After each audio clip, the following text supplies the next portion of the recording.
Buenas noches Bolivia. Bienvenidos a este Hora 23 que comienza ya con una propuesta que esta noche va a ser muy interesante. A no desprenderse de sus televisores. Ojalá sea un problema que lo pueda resolver. Hoy, cáncer de próstata, aquí en Hora 23. Amigos, sean bienvenidos todos ustedes, pero este es apenas uno de los varios temas que vamos a tocar esta noche. Buenas noches, Paola. ¿Cómo estás, Víctor Hugo? Buenas noches, bienvenidos a todos. Tenemos muchos temas el día de hoy para abordarlos. Uno de ellos, los alimentos ultraprocesados, esos que tanto nos gustan y que los consumimos con tanta frecuencia. ¿Sabía que estos pueden ser muy dañinos, muy nocivos para su salud? Hoy sabremos por qué, pero eso no es todo. Además, en el sector dedicado a nuestros animales, la hora de nuestro mmejor amigo, estaremos hablando de aquellos cuidados que usted debe tener con sus perritas cuando éstas se encuentran en la etapa de gestación, así como la que tenemos ahora en Hora 23, miren, se las presento. Ella es Topita y nos estará acompañando en el sector La Hora de nuestro mejor amigo. Así que si usted tiene una así como ella en casa, ponga mucha atención. Nuevamente bienvenidos. Vamos contigo, Víctor Hugo. Muy bien, otro tema que vamos a desarrollar esta noche tiene que ver con la subvención del gas natural en nuestro país. Los precios hasta el pasado 15 de agosto se han mantenido desde 1998, los precios más bajos de la región. Y el gobierno decidió, por tanto, incrementarlos entre un 9% y un 48% a algo así como al 0.1% de los consumidores del país, que son más de 1.000 empresas en Bolivia. Bueno, hoy vamos a hablar de este incremento. ¿Cuánto puede afectar o no a las empresas? Según el gobierno, las industrias han crecido hasta en 200% en sus utilidades en los últimos años. Por lo tanto, este incremento no tendría por qué afectarles. Si Bolivia sigue siendo, además, según el gobierno, el país donde menos se cobra por el gas natural. Vamos a tener las aclaraciones sobre el tema en unos momentos, nada más, con otro invitado especial aquí en Hora 23. Y claro, como todas las noches, las redes sociales estarán a cargo de Piti Garamendi. Buenas noches. ¿Cómo estás, Víctor Hugo? Buenas noches. Quiero empezar agradeciendo a todas las personas que nos envían sus mensajes cada día. Gracias a todas aquellas personas que nos dicen y nos mandan saludos desde la ciudad de Santa Cruz. Gracias, Yanira, por mandarnos tus saludos. También a Vladimir desde la ciudad de Oruro.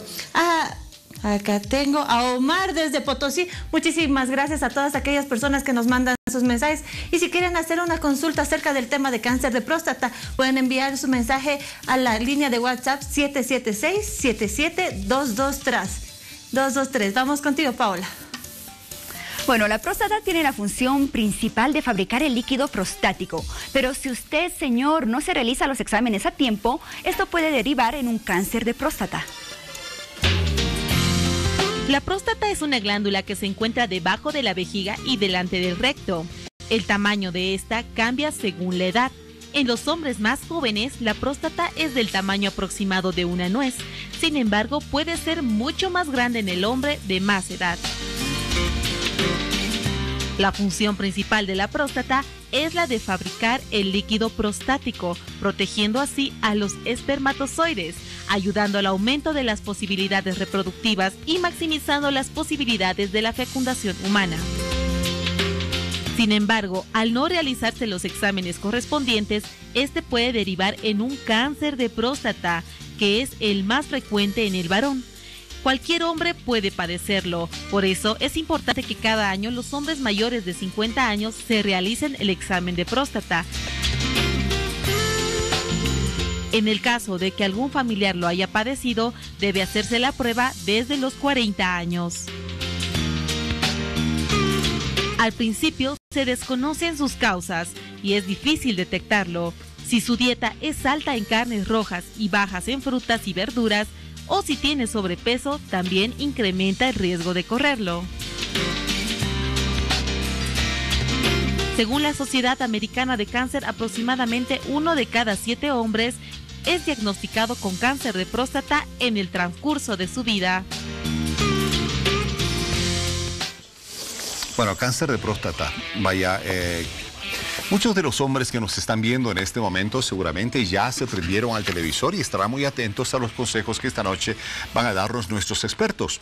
Porque esa es la idea de este programa, que le prestemos atención debida a aquellos problemas de salud que cuando son desatendidos en el momento clave, en el momento estratégico, cuando recién comienzan a presentarse los problemas, terminan transformándose en dolores que pueden definitivamente cambiarnos o hasta quitarnos la vida. Cáncer de próstata, esta noche en hora 23 les presentamos ya a nuestro primer invitado. Está con nosotros el doctor Hugo Sánchez, médico urólogo, oncólogo. Doctor, qué gusto tenerlo en el programa. Buenas noches, bienvenido. Buenas noches, gracias, agradecido por la invitación acá a su prestigioso programa, hora 23. Bienvenido, doctor. Buenas noches. A ver, doctor, cáncer de próstata, los hombres somos duros, ¿no? Realmente somos un horror.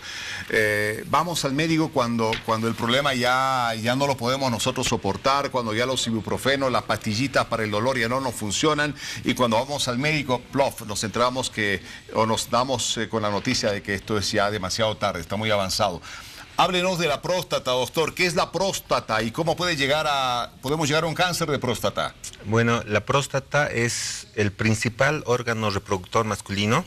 Es donde se va a formar el semen y se va a formar va a ser una especie de un moco espeso. Y hay una sustancia que se llama el antígeno prostático específico, que es el PSA, la abreviación es en inglés, y esta se va a encargar de licuar el semen para que los espermatozoides tengan mayor movilidad y puedan fecundar el óvulo. La próstata se encuentra entre la vejiga y la uretra por delante del recto. Ya por eso es fácil el acceso y el examen clínico a través de un tacto rectal. Entrando ya al tema de lo que es cáncer de próstata, es pues la enfermedad oncológica más común en los varones. Como dijo usted cuente a 7 hombres mayores de 50 años todos, y uno ya tiene cáncer de próstata. Una forma de prevenir no hay una forma de prevenir la enfermedad, pero sí diagnosticarla a tiempo para que con los tratamientos que disponemos ya en nuestro medio, el paciente inclusive se pueda llegar a curar de la enfermedad. Doctor, ¿a partir de qué edad los hombres ya deben someterse a estos exámenes preventivos para poder descartar un problema de cáncer de próstata? Ya, primero hay que hablar de los factores de riesgo, ¿ya? Como les dije, no hay forma de prevenir el cáncer de próstata, pero hay factores que van a incrementar el riesgo de tener cáncer. Por ejemplo, si el padre ha tenido cáncer, el hijo tiene 6 veces más riesgo que cualquier otro hombre de tener cáncer de próstata. Y si el hermano tiene cáncer, el otro hermano tiene 11 veces más riesgo de tener cáncer de próstata. Entonces, la genética ya lo lleva en la genética y eso es un factor inmodificable. Y otro factor de riesgo importante es la edad. Mientras más viejo se hace el hombre, tiene más riesgo de tener cáncer de próstata. Bueno, en este momento, seguramente muchos hombres que están en este rango de edad, ¿no es cierto?, se preguntarán, pero a ver, si yo fuese uno de esos 7 hombres, ¿no?, y tengo la mala suerte de ser yo que tiene ese problema, ¿qué síntomas debería estar presentando? ¿De qué síntomas debería preocuparme? ¿Qué incomodidades debería yo tener? Ya, en general, en un inicio, no solo el cáncer de próstata, sino la mayoría de los cánceres no dan sintomatología, no hay sintomatología. Por eso se dice que todos los hombres a partir de los 50 años deben acudir al médico, al urólogo, para hacer la evaluación urológica y de la próstata correspondiente. Y esta consiste en un tacto rectal y en un PSA. El tacto rectal sigue siendo el examen más importante para evaluar en forma adecuada la próstata. O sea, ningún hombre debería esperar a sentir algunos síntomas para que recién se inquieten de ir al médico. O sea, a partir de los 50 debería tener una visita regular cada año al médico para que le haga una revisión, tenga o no tenga, sospeche o no sospeche que pueda tener un cáncer de próstata. Exactamente. ¿Por qué? Porque la idea de estos controles de la próstata es encontrar la enfermedad localizada y el paciente beneficiarse de un tratamiento, ya sea quirúrgico, ya sea con radioterapia, con intención curativa. Y no esperar a que la enfermedad dé ya molestias y la enfermedad se la encuentre en estadios más avanzados donde ya no tenga el chance de curarse, sino tratamientos paliativos, manejos hormonales. Entonces, la idea es todos los hombres a partir de los 50 años, si es que no tienen antecedente familiar de cáncer, deben ir al urólogo una vez al año. Tacto rectal y PSA. Muy bien. ¿Y en los que tienen el antecedente familiar? Y en los que tienen el antecedente familiar con algún familiar, el padre o el hermano con cáncer de próstata, el control empieza a los 45 años. Ya más tempranito. Bueno, vamos a dar la bienvenida a nuestro segundo invitado esta noche, es el doctor Rubén Vilca, médico urólogo. Doctor, qué gusto tenerlo en el programa. Buenas noches. Buenas noches, muchas gracias por la Bienvenido. invitación. Gracias, pues. Doctor. A ver, doctor, ¿con cuánta frecuencia llegan a su consultorio algunos ciudadanos entre los 50, 65 más años? Doctor, a ver, quiero que usted me revise, ¿no? Mi próstata. No tengo problemas, pero revíseme, por ahí encuentra algo. O van cuando ya, doctor, ya no soporto el dolor. Bueno, la gente acude con bastante frecuencia ahora. Hace unos 20 años atrás no era común que el varón vaya al urólogo. Durante este periodo se han hecho algunos cambios. Nosotros tenemos alguna experiencia al respecto. Hicimos un trabajo de detección precoz de cáncer de próstata y se llamaba el mes de la próstata. Yo me acuerdo de esa oportunidad que la mayor parte de los pacientes que llegaban a la consulta, que se diagnosticaban cáncer, por ejemplo, 500 pacientes y teníamos como 20 cánceres. De los 20 cánceres, 17 eran cánceres avanzados. O sea, ya había poco que hacer por estas personas. Y solo 3 tenían diagnósticos precoces. Cuando habla de cáncer avanzado, es que es un que ya tiene una cáncer que no se puede metástasis. curar. Como mencionaba el doctor, que están fuera de la cápsula Son personas que van a morir. que ya van a morir avanzados en diferentes grados. Algunos, bueno, ya terminales, pero muchos no tienen síntomas, pero ya tienen un cáncer avanzado, que ya no tienen opción a curación. En cambio, con las campañas y estas entrevistas que son muy valiosas, la gente va captando y va haciendo conciencia. De manera que durante este periodo, hoy en día, en las últimas campañas que hemos hecho, se ha invertido. Tenemos solo alrededor de 3 pacientes con cáncer y el resto a cáncer avanzado y el resto son precoces. Es decir, se pueden curar estos pacientes. Entonces, la consulta hoy en día no es infrecuente. La gente ya ha hecho conciencia y acude al consultorio porque sabe que este cáncer es el cáncer más común del varón y es la tercera causa de muerte a nivel mundial.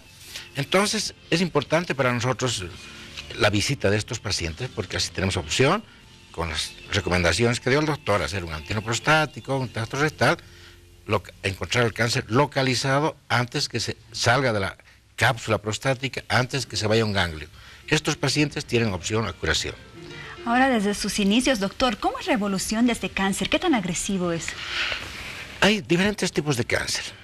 Hay diferentes tipos de cáncer. Por eso es bien importante primero hacer el diagnóstico clínico, que es en base al antígeno prostático específico, al tacto rectal. Es un diagnóstico clínico, pero tiene que haber un diagnóstico histológico. Para este diagnóstico hay que hacer una biopsia por vía transrectal. Entonces tenemos la colaboración del radiólogo, que tiene su ecógrafo, que utiliza por vía transrectal y tiene una pistola. A la próstata la va poniendo en cuadrantes, sextantes, hace un mapeo de la próstata y va por disparos obteniendo fragmentos que los manda al patólogo y el patólogo nos va a decir qué grado de tumor tiene. Entonces hay una clasificación. Algunos pacientes tendrán grados muy leves, otros tendrán muy agresivos. Y cada caso en particular será tratado dependiendo de la agresividad de su tumor. Entonces sabemos nosotros, un concepto en general, que también creo que lo han mencionado, que mientras más jóvenes, más agresivos los tumores. Mientras más viejos, menos agresivos. Y esta curva de cáncer, que empieza, como también lo ha mencionado, alrededor de los 50 y 45 años, cuando hay antecedentes familiares, mientras más viejo, más cáncer va a haber. Entonces, en estos pacientes tendrán también otra forma de enfoque, porque probablemente muchos de ellos se van a morir de viejos o de algún otro problema, un infarto, qué sé yo, pero no por su cáncer. Entonces, el comportamiento del cáncer depende del grado histológico del paciente. Entonces, doctor. Sí. No, perdón, doctor. A ver, el hombre es vergonzoso, ¿no? O sea, y sobre todo cuando va a consultar por estos temas donde, bueno, va a tener que exponerse un poquito. ¿Cómo tiene que prepararse el hombre cuando va al urólogo a hacer una consulta para un examen de próstata? ¿Y cómo es exactamente ese examen de próstata? Bueno, seamos lo más claros y gráficos posible. El horario nos lo permite, así que no hay ningún problema. Ya. En realidad la próstata está, por la localización, está al alcance del dedo, ¿no? Y el tacto rectal es el examen más importante para evaluar la próstata. O sea, sí o sí es mediante el resto. Sí o sí es mediante el tacto rectal. Y acotando lo que dice el doctor, tenemos que ir cambiando nuestra estadística en cáncer, que aún inclusive no tenemos así un registro nacional de cuántos cánceres hay de próstata en Bolivia, ¿no? Y lo que ocurre en otros países como Estados Unidos, por ejemplo, que el 80-90% de los cánceres son localizados y tienen mayor chance de que se puedan curar. En nuestro medio, acá en Sudamérica, en Perú, donde yo me formé en el tema oncológico, las tasas de la incidencia de cáncer avanzado todavía sigue siendo de un 80, 75, 80% acá en nuestro medio, ¿no? La mayoría, como dice el doctor, de los pacientes son con enfermedad avanzada. Entonces, estas entrevistas y las campañas que hacemos, inclusive estoy entrando a un estudio latinoamericano de por qué, digamos, los hombres no van a la consulta, ¿no? Y voy a su pregunta de usted. Hay que quitar el tabú, ¿no? El tabú. Y como le digo, el tacto rectal es el examen más importante. No hay ni siquiera una ecografía, que la ecografía nos sirve para determinar el peso de la próstata y para hacer la biopsia de próstata guiada por ecografía. Ni la tomografía, inclusive ni la resonancia magnética es tan certera como un buen tacto rectal. Ni un ¿no? examen de sangre, nada. Y se complementa el tacto rectal con el PSA. El PSA es una sustancia que solo se produce en la próstata y aumenta su valor más de lo normal cuando la próstata está con infección, con inflamación o por cáncer. El PSA es una sustancia órgano específico, más no cáncer específico. Un examen de sangre podría alertarnos sobre que algo no está bien en la próstata. El PSA es un examen que se lo realiza en sangre, pero algunos estudios que han demostrado, ¿qué dicen algunos pacientes? Pero doctor, el PSA está normal, no es necesario el tacto rectal. Entonces ya tiene que haber la confianza y la explicación del médico al paciente de que realmente el tacto rectal es lo más importante, porque algunos estudios han demostrado que puede haber cáncer de próstata. Hay hasta un 20% de pacientes que tienen cáncer de próstata con un PSA normal. Doctor, a partir de los 50 años, que es la edad en donde tendrían que comenzar esos exámenes a realizarse todos los varones, ¿con qué frecuencia se los debe realizar de ahí en adelante? A partir de los 50 años, una vez al año, hasta los 75 años. ¿Por qué? Porque la evolución del cáncer de próstata es lenta y ya no tiene sentido encontrar un cáncer a los 75, 80, 90 años, porque probablemente el paciente fallezca de otra cosa y no de cáncer de próstata. Y el grueso, el pico de la población está entre los 65 y 68 años, es donde está el grueso de los pacientes que tienen cáncer de próstata. Doctor, ¿cómo cambia la calidad de vida de una persona que tiene problemas en la próstata y problemas que después, si no consulta a tiempo, se le van a complicar todavía más? Bueno, hoy en día hay cambios a favor, es decir, es importante separar al paciente si va a tener un cáncer precoz, o sea, intracapsular que no salió de la glándula prostática, y si es un cáncer avanzado. Y afinando un poco el comentario que hizo el doctor del tacto rectal y el PSA, el comentario que hizo el doctor dice que es muy importante el tacto rectal. Sin embargo, hay avances con el antígeno prostático, porque si una persona tiene un antígeno prostático por encima del valor, el corte, que es 4, y yo le hago un tacto rectal, no le voy a encontrar ningún nódulo, porque está comenzando su tumor. Entonces, el tacto rectal será positivo cuando esté avanzado, cuando tenga ya un nódulo que el dedo lo va a poder diagnosticar. En cambio, el antígeno prostático se anticipa, es decir, si hay un paciente que tiene un PSA alto, ojo, probablemente tenga un cáncer. Y si a ningún paciente de entrada se le va a hacer una biopsia, se pide un examen, se pide otro examen, el paciente es asintomático y si el antígeno prostático realmente se repite y está en un margen entre, pongamos, entre 4 y 10, ese es un candidato ideal para hacerse un tratamiento curativo. ¿Cómo es el tratamiento curativo? ¿Qué tipo de medicina se utilizan? En este caso, en el cáncer de próstata, la prostatectomía radical, que es una cirugía que lo que tiene que lograr como objetivo es curar el cáncer, tiene que curar, dejarlo continente y dejarlo sexualmente activo. Y esta cirugía es una cirugía grande porque tiene que salir toda la próstata, incluyendo las vesículas seminales, de manera que el paciente va a quedar con la vejiga suelta y la uretra suelta. Y eso tiene que juntarse, pero tiene que cumplir esos 3 requisitos para que sea exitosa su cirugía. Y esas técnicas hoy en día se hacen en nuestro país. La cirugía clásica convencional, la laparoscópica, y donde estamos parados es con el tema de la robótica, que alrededor nuestro, los otros países ya están en ese tema, que al final consigue lo mismo con diferencias mínimas en cuanto a resultados, pero sí resultados a favor con el tema sexual, que es el tema que más o menos preocupa al paciente, y cuando usted dice cómo lo va a enfrentar el paciente.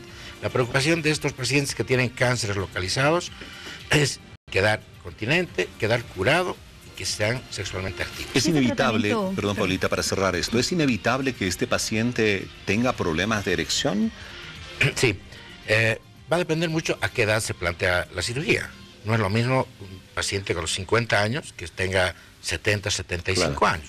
Bueno, entonces el de 75 un poco que se va a resignar, pero el de 50 no. Entonces la idea es que el urólogo mantenga los nervios de la erección. Entonces los nervios pasan muy pegados a la próstata y muchas veces, como son cirugías oncológicas, quirúrgicas, grandes, con objeto de curar un cáncer, a veces no hay el cuidado de mantener los nervios de la erección. Entonces muchas veces quedan cortados los nervios y por lo tanto el paciente queda con disfunción eréctil. Este tratamiento quirúrgico, doctor, ¿en qué etapa del cáncer de próstata se vendría a aplicar? ¿Y cómo varía el tratamiento cuando se diagnostica en una etapa inicial? Ya, por eso, estos pacientes, hay una escala de orientación, ¿no? Sí, el antígeno prostático en general deberíamos tener todos por debajo de 4, pero si estamos con 7, 8 o entre 4 y 10, si se somete a una cirugía se va a curar ese paciente, porque está tan localizado que la prostatectomía lo va a curar. Pero si estamos entre 10 y 15, baja un poquito el porcentaje de curación, porque la probabilidad de que se haya salido una célula tumoral a un ganglio es alta. Y si estamos entre 15 y 20, va bajando. Y por encima de 20 ya no se puede ofrecer curativo el tratamiento con cirugía. Pero hay la otra arma, que es la radioterapia. Muy bien. Ya los varones nos comienzan a escribir a través de nuestras redes sociales porque ellos tienen consultas respecto a este tema. Para ello vamos contigo, Piti. Exacto, ya nos están llegando las consultas y nos escriben y nos dicen: buenas noches, hora 23 de Bolivisión. Quiero que por favor el doctor me explique qué tan delicado es una operación de próstata que está en 3er grado a un adulto de 79 años. Gracias por su atención, soy de la ciudad de Sucre. Doctor Sánchez, esta consulta es para usted. Ya, primero, una vez que tenemos el diagnóstico de cáncer de próstata, como bien dice el doctor, que se lo obtiene de manera histológica por el tacto rectal, tenemos que hacer los estudios de extensión. Eso consiste en una gamografía ósea para ver a la próstata, le gusta al cáncer de próstata mucho los huesos, pueden hacer metástasis a esa zona, hay que hacer una tomografía para evaluar los ganglios linfáticos, y el cáncer de próstata tiene 4 estadios. Y entonces nosotros, de acuerdo a los estudios de extensión, tenemos que poner en un estadio.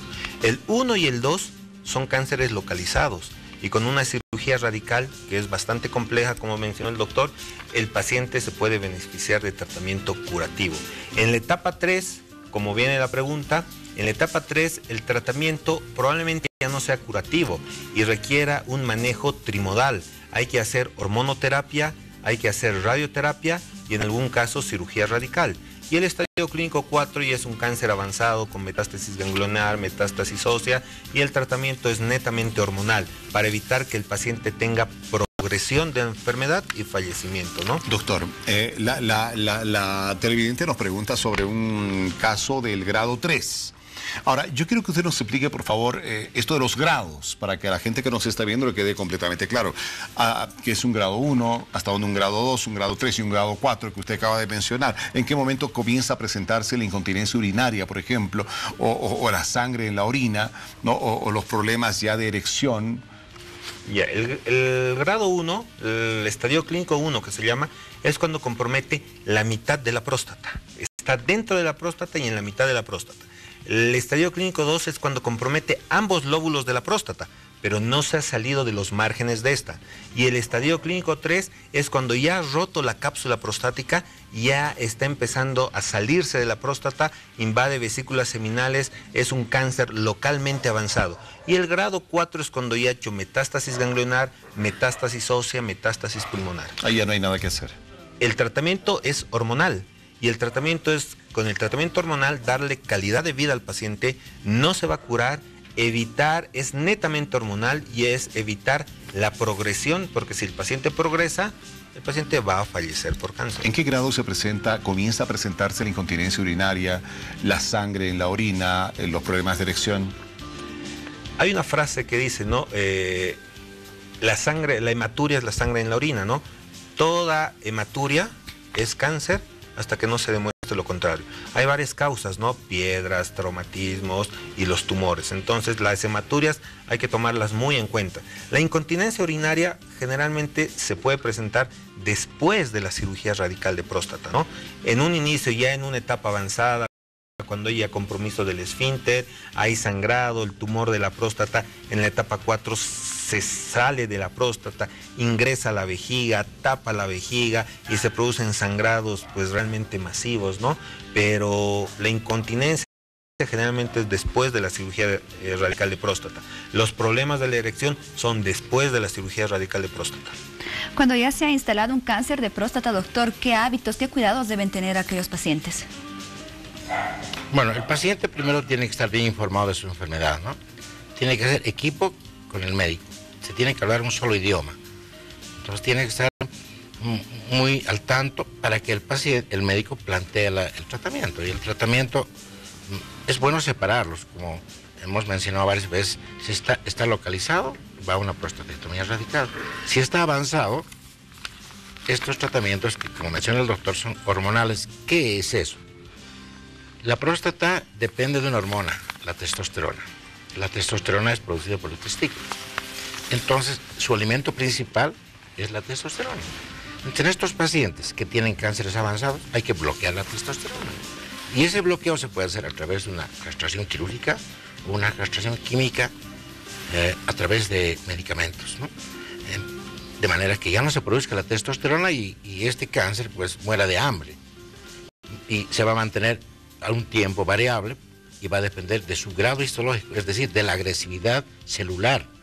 Muchos se van a manejar bien, se van a mantener muchos años, pero otros al cabo de un tiempo van a hacer una mutación.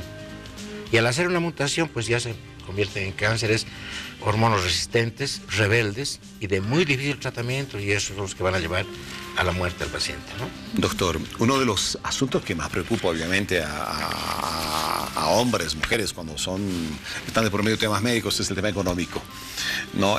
Muchos ciudadanos, hemos dicho varias veces en este programa, mueren porque no tienen dinero para visitar a un médico, no cuentan con seguro ni cosa parecida. ¿Hasta dónde está cubierto el tratamiento de la próstata en el sistema de salud boliviano? Pero hay que aclarar, próstata como benigna o como maligna. Bueno, uno no ha de saber hasta que usted se lo diga. Generalmente todos los seguros cubren. O sea, hoy en día los grandes hospitales, como el Hospital de la Caja Nacional o los urólogos están entrenados para hacer todo lo que hemos hablado esta noche. Hacer diagnóstico precoz, hacer una prostatectomía radical. Estamos preparados. Lo que sí tenemos una pata coja, que es la radioterapia en nuestro país. O sea, mientras sea benigna, está cubierta por el seguro. También cuando está maligna. También cuando está maligna. Claro.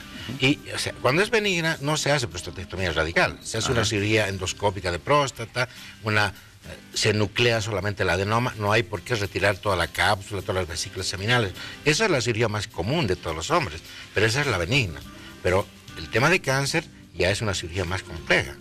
Entonces, dentro de los seguros, generalmente hay alguien especializado, alguien entrenado para este tipo de cirugías, porque requiere un entrenamiento especial. Entonces, el servicio de urología tiene un capítulo de oncología que se ocupa de estos casos. Y algunos seguros que no son tan grandes, o hacen interconsulta o compran servicios para que resuelvan estos problemas. Los seguros cubren. Y el Hospital General también está entrenado para esto. Con algunas dificultades, pero sí. También conocen todo lo que hemos hablado. El problema es la gente que no tiene seguro. Entonces la gente que no tiene seguro y la falta de conocimiento, ¿no? De la importancia de anticiparse con el diagnóstico precoz. porque no hay otra forma, que hay que adelantarse, y ese adelantarse es hacer el antígeno prostático y un tacto rectal. Eso, se han hecho campañas durante mucho tiempo, y es bueno acudir a estas campañas, pues para estar al día en este tema, ¿no? Para adelantarse un poco. Doctor, ¿con qué frecuencia en el tratamiento, también en el diagnóstico del cáncer de próstata se recurre o se trabaja de manera conjunta con la medicina nuclear? Ya, desde el diagnóstico, desde el estadiaje, entramos con la medicina nuclear, porque a través de la gammagrafía ósea se puede llegar a estadiar la enfermedad si ya se ha salido de la próstata, ¿no? También después de algún tratamiento o en la parte del diagnóstico se puede utilizar el PET scan, ¿no? Que en nuestro medio no lo tenemos. Se necesita un ciclotrón para poder hacer la tomografía por emisión de positrones y así de esta manera poder ubicar el sitio exacto donde se ha salido la enfermedad y dar un tratamiento a ese lugar, ¿no? Entonces sí va de la mano con la radioterapia y con la medicina nuclear. Muy bien. A ver, Piti, vamos contigo nuevamente con las redes sociales porque tenemos más preguntas. Nos escribe Luis Coronado y nos dice, ¿es necesario tener una vida sexual activa para evitar el cáncer de próstata, doctor Vilca? Bueno, seguramente han comentado entre los factores que predisponen a un cáncer de próstata. Se ha debido hablar, me imagino, de raza, edad, se ha debido hablar de... De raza todavía no hemos hablado. Entonces, bueno, y esos son los factores primarios, pero hay factores secundarios y entre esos se habla mucho del tabaco, que no influye. El sexo no perjudica ni favorece, o sea, por lo tanto... No hay que preocuparse. Que quien tiene una intensa actividad sexual no ha de tener nunca problemas de próstata. Sí. No, Han habido algunos trabajos que no son grandes, que más bien al contrario, el que tiene mayor actividad sexual tiene menos probabilidad de tener cáncer de próstata, pero no son todavía como normas publicadas, pero hay trabajos científicos sobre el tema. Después se ha hablado de la dieta, me imagino, el tema racial hemos dicho. Bueno, la dieta juega un papel muy importante, pero la actividad sexual, ni las enfermedades de transmisión sexual, ni el tabaco, ni el sexo, influyen para que una persona tenga cáncer de próstata. El tema de las razas nos falta, doctor. ¿En qué tipo de razas puede tener mayor incidencia el cáncer de próstata? Es bien importante ese tema, porque hay trabajos ya totalmente demostrados. Por ejemplo, la raza negra tiene niveles más altos de testosterona que la población latina, por ejemplo. O en el Caribe, tiene niveles más altos de testosterona. Y esta población, la testosterona influye, sí. Estos niveles altos hacen que el paciente sea más lábil a agarrar un cáncer de próstata, ¿no? También hemos hablado del tema racial. En cambio, otros continentes, como por ejemplo los asiáticos, ahí ya tienen otros factores, pero tiene que ver el tema de raza también. Los asiáticos son los que tienen menos cáncer de próstata, porque tienen una dieta muy rica en soya y muy rica en arroz y tienen muy poca dieta en grasas. Al contrario que los americanos, por ejemplo, que tienen una dieta extremadamente grasosa. Entonces, más un factor racial. Esos afroamericanos son los que se llevan la punta. Y otros países, como por ejemplo, geográficamente los escandinavos, ahí ya se habla de otros factores, como por ejemplo el tema de la luz solar. Entonces tienen niveles altísimos de cáncer de próstata, porque la mitad del año no tienen sol, entonces no sintetizan la vitamina D. Entonces, al parecer, la vitamina D es protectora contra el cáncer de próstata. En nuestro medio tenemos una raza, en nuestra ciudad, raza aymara predominante, no hay tanto cáncer de próstata y estaría más en el grupo genético, pero sin embargo, estamos viendo en el alto que de repente la obesidad está creciendo y aparece el cáncer de próstata. A diferencia que en el grupo, en nuestra ciudad, a diferencia del grupo de Obrajes, Calacoto, a mí me tocó hacer una campaña en la clínica SEMES que cubría ese sector. No hay sobrepeso, los niveles de colesterol andan bien, hay gente que camina mucho, hace gimnasio, es decir, está bien conservado. O sea, un hombre entre 50 y 65 años o más con sobrepeso debería inquietarse mucho más que una persona que no tiene sobrepeso si hemos de avalar de cáncer de próstata. Por supuesto, o sea, el sobrepeso, la obesidad, está como un factor que predispone. Muy bien. Muy bien. Vamos nuevamente con las redes sociales porque tenemos mucha participación. Así es, nos están llegando muchas consultas a nuestra línea de WhatsApp. Y ahora, doctor Sánchez, queremos hacerle una consulta a usted. Y nos dicen, cuando operan ya no hay erección. Muchos me dijeron eso, que ya no es igual. Quisiera saber sobre esto. Doctor. Ya, en el tema de la cirugía radical de próstata, no es como la cirugía benigna, ¿no? Que se hace, puede ser endoscópica o puede ser por vía abierta y se saca solamente una parte de la próstata. En la cirugía radical de próstata, la trifecta, como dice el doctor Vilca, es que el paciente primero se cure, segundo que quede continente y tercero que quede con potencia sexual. Y esto también va a depender del grado de avance de la enfermedad, porque los nervios de la erección pasan muy cerca a la próstata y hay que tener expertise en disecar los nervios para que el paciente quede con erección. Entonces se evalúa antes de la cirugía, usted cuánta de erección tiene, póngale un número sobre un 100%, usted tiene, digamos, tengo un 80%.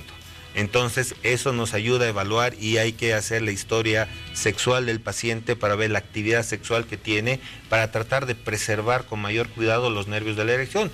Y después de la cirugía, obviamente, igual con la erección se controla cuánto de erección tiene, un 100%.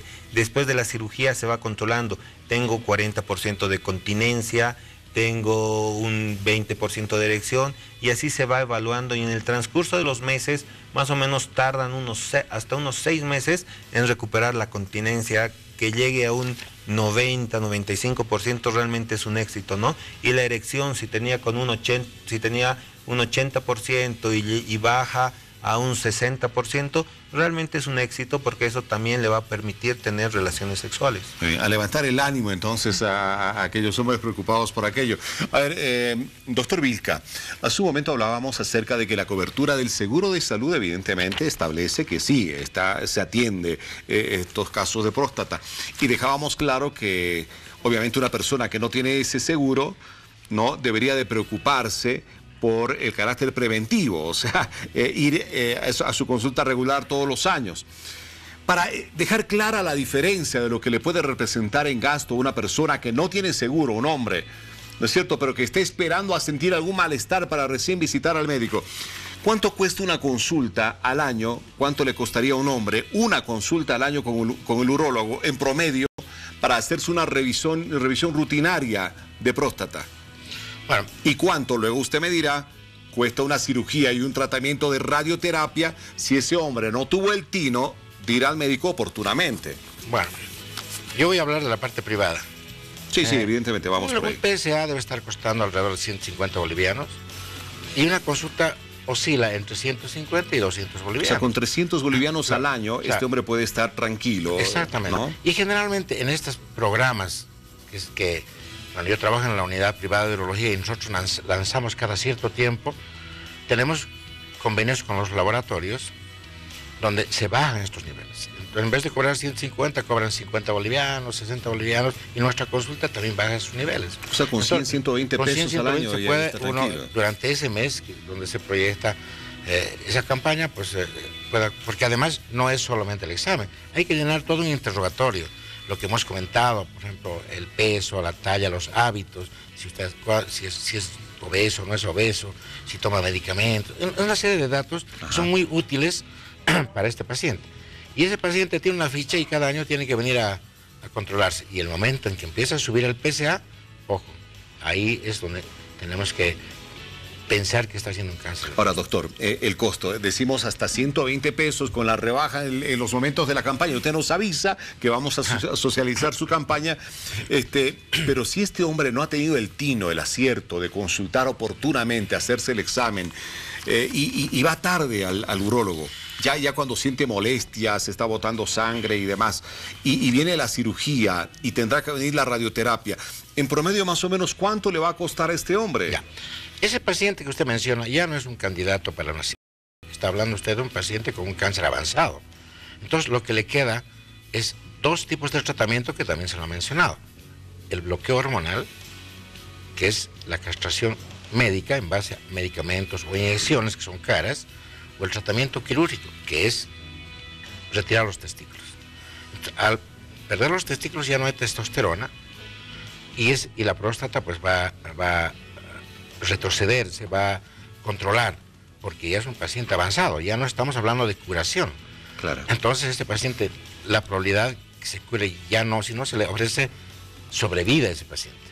Entonces el secreto en la próstata es acudir a tiempo a los controles de próstata, una vez al año, es suficiente. Insisto con el costo, doctor, más o menos, ¿cuánto costaría una cirugía? Ya que una de cirugía castración, radical en un paciente con cáncer precoz. Sí. Ya, ese paciente, yo me imagino, pues en la parte privada debe estar costando alrededor de unos $3,000. $3,000. A ver, ahí está la diferencia, por favor, ustedes en casa, hombres que no tienen su seguro, entre pagar 120 o 200 o 300 bolivianos al año o pagar $3,000 y vaya Dios como vaya a quedar, por favor, o sea, si actuamos de manera preventiva, nos evitamos muchos problemas y además de cuidamos nuestro bolsillo. Acotando a lo que dice el doctor, la idea no pasa tanto por la parte económica, sino por concientizar a la gente.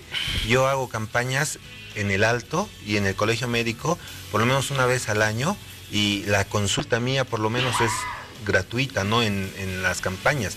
La idea es concientizar a la gente. Ahora, en los precios que dice el doctor, comparando con los precios que se dan en Chile, en Perú, en Brasil, en México, es pues un regalo, ¿no? Porque afuera ya son de $20,000, $25,000 para arriba, ¿no? Los costos de este tipo de cirugía radical de próstata. Entonces, y acá en nuestro medio es pues... Ni se le ocurre salir afuera en busca de una ganga, no la va a encontrar.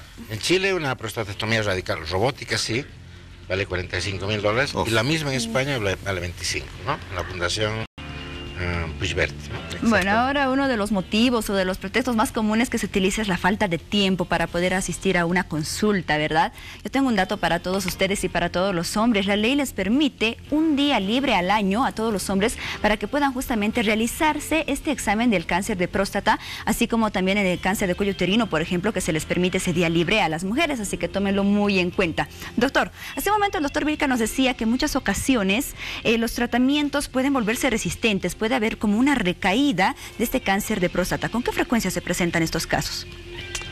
Es bastante frecuente en la etapa avanzada porque no se ha sacado la próstata, se ha hecho el manejo hormonal, como dice el doctor, se ha anulado completamente la testosterona, pero a veces las células oncológicas empiezan a crear su propia testosterona, empiezan a producir su propio mutación, empiezan a mutar, como dice el doctor, empieza a mutar y se vuelven resistentes a los tratamientos. Entonces hay que pasar a otras líneas y a otras líneas de tratamiento y al final ya el manejo hormonal también se ha vuelto costoso.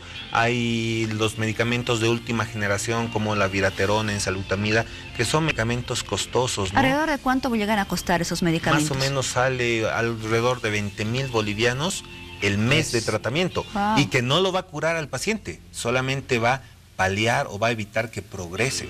No lo cura, porque si lo curase, entonces pues pucha, se puede hacer la inversión, ¿no? Pero no lo cura al paciente, le da algo de calidad de vida y la enfermedad hay que ir controlando, ¿no? Entonces, para evitar eso, el diagnóstico precoz es lo más importante.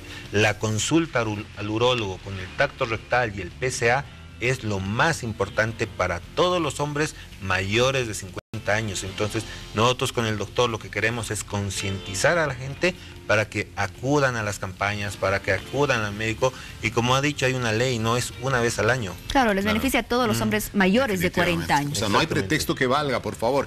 Lleven de la oreja a su padre o al abuelito que está en casa si acaso no quiere ir. Es mejor, definitivamente. Doctor Vilca, hay algunos países de la región, como seguramente los hay en otros continentes, donde el sistema de salud cubre gratuitamente a asegurados y no asegurados en el tema de la próstata. Sí. ¿Deberíamos llegar a eso? Sí, deberíamos llegar a eso. El tema de cáncer de próstata es un tema de salud pública en otros países, debido a que también me imagino que al inicio han comentado que es el cáncer número 1 después de la piel, ¿no es cierto? El cáncer de piel, y es la tercera causa de muerte. Entonces, países como la Argentina protegen a sus asegurados y cubren los seguros con todos los medicamentos que mencionó el doctor. De asegurados y no asegurados, de todos. A todos el Ministerio de Salud cubre el cáncer de próstata, se le da mucha importancia. Y lo mismo pasa en Chile. En Chile todos los seguros privados, los intermedios y los que no están en esos seguros tienen prioridad como tratamiento del cáncer de próstata. Entonces, no tienen tanto ese problema y están permanentemente con esto. O sea, el Ministerio de Salud, a través de sus urólogos, tiene que darle importancia a este tema.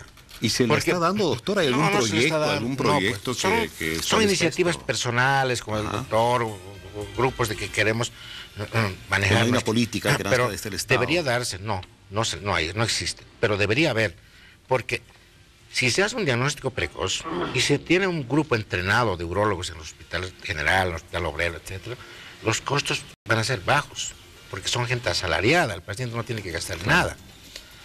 Pero si a estos pacientes no se les hace diagnóstico precoz, todo lo demás es caro. La radioterapia es caro, aunque sea pagada por el Estado, igual los insumos son caros, los medicamentos son recarísimos, y la mala calidad de vida y todo eso. Entonces la clave es llegar a tiempo y evitarse esos costos altísimos. Y tiene que haber políticas de salud, obviamente, y concientizar a la gente con todo lo que se ha hablado, los hábitos, bajar de peso, no ser tan sedentario, acudir al médico, sí, y tomar en cuenta los antecedentes familiares. Si hay un tío con cáncer de próstata o la mamá con cáncer de mama, son cánceres muy afines, entonces eso potencializa, porque cuando va a aparecer el cáncer va a ser peor que del papá o peor que del abuelo, o sea, son más agresivos todavía. Es importante tomar en cuenta la prevención, ¿no? Porque además si tenemos cifras alarmantes en nuestro país, hablando del cáncer en general, cada año aparecen alrededor de 18.600 casos de cáncer.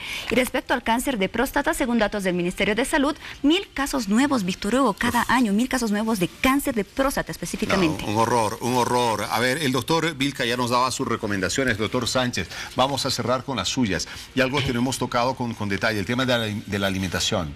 Nos ha quedado claro que si una persona es obesa, bueno, es más propenso, ¿no es cierto? Pero, ¿cómo debe alimentarse un ciudadano que quiere cuidarse, que quiere evitar problemas por ese lado? En realidad, la alimentación no solamente se va a relacionar con el cáncer de próstata, sino con todos los tipos de cánceres en general, ¿no? Fruta fresca, fruta, verdura, menos carnes rojas, menos grasas, una actividad física permanente. Eso va a mejorar la calidad de vida y va a prevenir no solamente el cáncer de próstata, sino todos los tipos de cánceres. Perfecto, bueno, les agradecemos por haber estado esta noche. Muchas gracias, doctor Hugo Sánchez, médico urólogo, oncólogo. Gracias por sus consejos esta noche. A usted por y gracias, doctor Rubén Vilca, médico urólogo. Gracias por toda su experiencia y por habernos aportado así en este programa. Muchas gracias por la invitación. A ustedes. Muy bien, gracias a ambos. Nos vamos a una pausa y hablaremos con el siguiente bloque de Hora 23. Recuerde que estaremos con el sector La Hora de nuestro mejor amigo dedicado a todos los animales. Hablaremos de los cuidados básicos que usted debe tener con sus perritas que se encuentran en la etapa de gestación. Espérenos.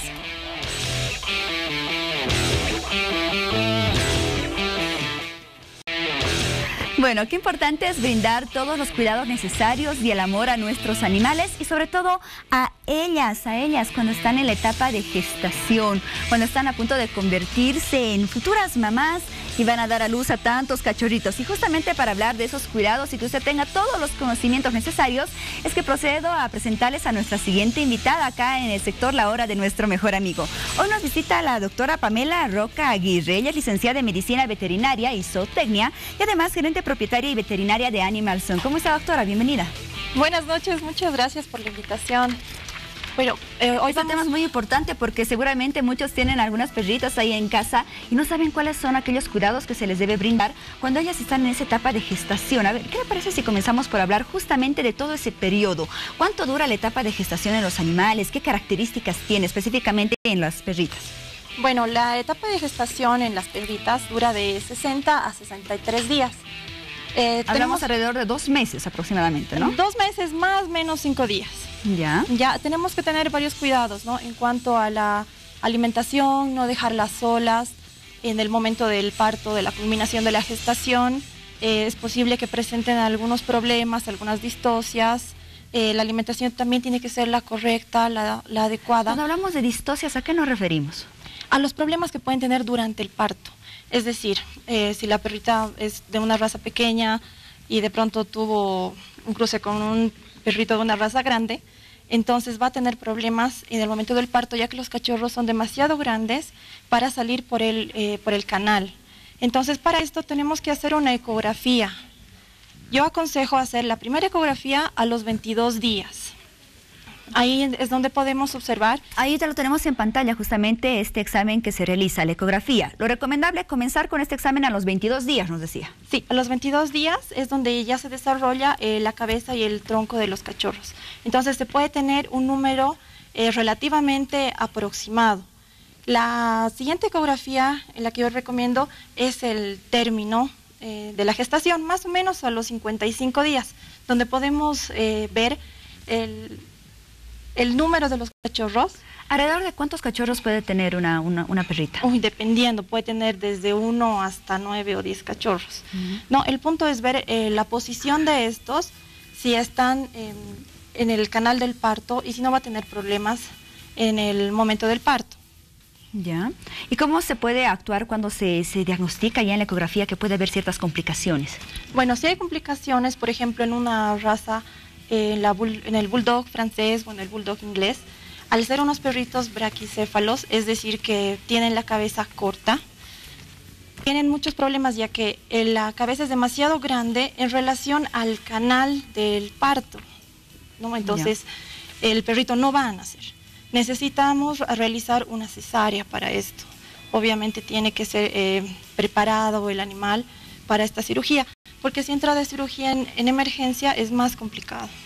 Estas ecografías que se realizan periódicamente, doctora, ¿alrededor de qué costo tienen y qué requisitos, cómo se les debe preparar a los animales para que reciban esta ecografía?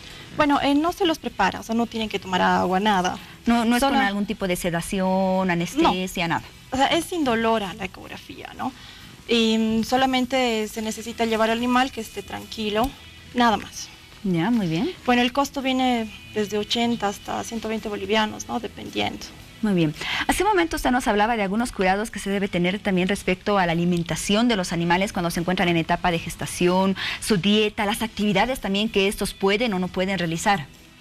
Bueno, de hecho, si la perrita está preñada, no puede correr, no puede estar en estrés. Y en cuanto a la alimentación, puede comer comida casera que tenga proteínas y vitaminas, ¿no? Es recomendable administrar alimento balanceado para cachorros, ya que estos tienen un requerimiento nutricional óptimo para la mascota. ¿Cómo debe ser la nutrición de la mascota cuando está en etapa de gestación? ¿Con qué vitaminas debe contar? ¿Se le puede dar algunos multivitamínicos, por ejemplo, o algunos suplementos? Claro, nosotros trajimos... Sí, podemos mostrar. Tenemos justamente acá algunos tenemos para mostrarlos. Multivitaminas. Esto le ayuda, pero a partir de la 4ª o 5ª semana, ¿no? Y también tenemos el sulfato ferroso. Este medicamento se da si es que la perrita presenta una anemia. No, esto se da durante la gestación y después del parto. Muy bien, desde que nos enteramos que nuestra mascota está en etapa de gestación, bueno, ya uno se emociona y va preparando seguramente un ambiente en casa que sea apto tanto para la mamá como para los cachorros. ¿Cómo debe ser este ambiente, doctora? Debe ser un ambiente tranquilo, sin estrés, un ambiente cómodo y aislado, donde se sienta en confianza para tener a sus crías. Además, un ambiente amplio, me imagino, ¿no? Para que pueda estar cómoda con los animales, con los cachorros. Claro, tiene que estar aislado, donde se sienta en confianza para poder tenerlos. Ahora, la alimentación que hablábamos hace un momento. A ver, tenemos ahí justamente algunas imágenes y algunos datos que son importantes respecto a la nutrición. Claro, en cuanto a las proteínas, si usted le está dando comida casera a su mascota, tiene que tener carne, porque en la carne es donde se encuentran las proteínas, ¿no? Y si es que le va a dar una comida balanceada, le puede dar la comida balanceada para cachorros que tiene suficientes nutrientes, ¿no? En relación a la comida de adultos normal. Entonces esto le va a ayudar durante la gestación y después del parto. Después del parto, alguna complicación por déficit de calcio, por ejemplo, es la eclampsia, donde la perrita, al tener demasiado número de cachorros, presenta convulsiones. Y esta sí es una etapa de emergencia, ¿no? Tendrían que recurrir inmediatamente al veterinario porque es mortal. Bueno, y en este caso, por ejemplo, bueno, la perrita está en etapa de gestación. Cuando presenta algún tipo de complicaciones, ¿cómo se la trata? Me imagino que igual que a las personas no se le puede medicar, no puede utilizar ningunos medicamentos, ¿o sí? Exacto. Cuando está en etapa de gestación, no se puede dar antibióticos, antiinflamatorios, porque los fármacos son teratógenos. Es decir, producen malformaciones en el embrión o en los fetos, y tenemos este tipo de casos como en la fotografía, ¿no? Muy bien. Una vez que nacen los perritos, a ver, pasamos la etapa del parto. ¿Qué cuidado se debe tener tanto con la mamá como con los bebés cachorros? Bueno, con la mamá una alimentación con muchos más requerimientos, ¿no?, de nutrientes. Por este mismo tema de la eclampsia, ¿no? O sea, si es que tiene un déficit de calcio, la mamá puede morir. Y con los cachorros, bueno, la mamá se encarga de los cachorros, ¿no? Ella les pasa por vía de leche materna toda la inmunización que le dieron a ella antes. O sea, es bueno vacunar a la mamá antes de que entre en el periodo de gestación, así puede pasar todos los anticuerpos a sus cachorros después. Muy bien. Respecto a la alimentación de la mamá, doctora, ¿qué pasa con aquellas personas que no tienen los recursos necesarios para comprar, por ejemplo, la comida balanceada, para comprar las galletitas que necesitan los perritos? ¿Qué podemos hacer? ¿Qué tipo de comida les recomendamos a esas personas? Bueno, pueden darle comida casera, pero con mucha proteína, es decir, que tenga bastante carne, ¿no? Y además pueden darle un suplemento vitamínico, bueno, que tampoco es muy caro. ¿Alrededor de cuánto podría costar un suplemento vitamínico? Bueno, tenemos desde 10 bolivianos hasta 100, ¿no? O sea, eso es muy económico y creo que está al alcance de todos. Ahora, tomando en cuenta, a ver, a todas las hembritas como la que tenemos acá en este momento, ¿cómo prepararlas? Seguramente muchas de ellas van a ser futuras mamás. ¿Cómo prepararlas desde pequeñas? ¿Qué cuidado se debe tener con las hembritas para prepararlas a la etapa de gestación? Bueno, para que llegue a la etapa de gestación, en realidad tendría que tener por lo menos 1 año y medio a 2 años cuando hayan alcanzado la madurez. No es muy recomendable que tengan crías en el primero o en el segundo celo cuando son inmaduras. Muy bien. ¿Existe alguna teoría de que dicen que antes de esterilizar, por ejemplo, las perritas, doctora, es recomendable que tengan una camada, porque si no cambian su forma de ser, su personalidad, se vuelven más agresivas o pueden sufrir de depresión? ¿Eso es cierto?